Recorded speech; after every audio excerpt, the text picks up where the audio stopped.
lại mẹ cha, ơn cha nghĩa mẹ con đền được là bao. Năm dài tháng rộng gian lao, nuôi đàn con khôn lớn nên người.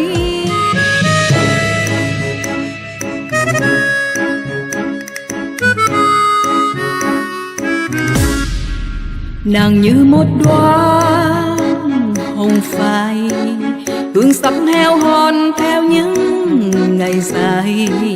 Cuộc tình đi qua trong em mang bao tiếc nuối, trái tim vỡ tan. Mùa hè năm nay anh sẽ đưa em rời phố chợ, đôi ngày qua miền xa mà nghe rừng thiêng gọi lạ.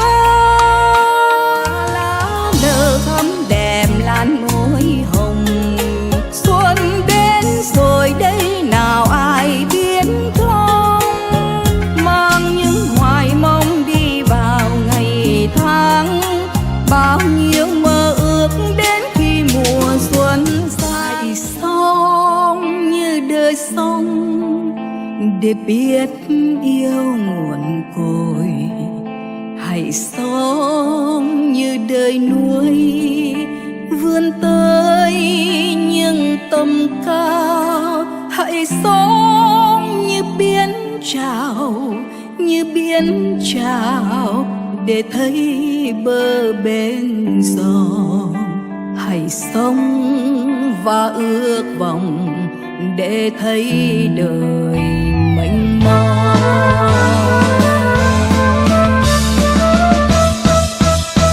Và gió không là gió, là mây để thấy trời bao la.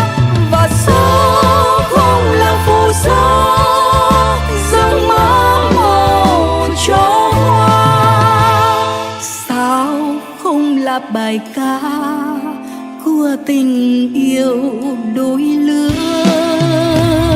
Sao không là mặt trời gieo hạt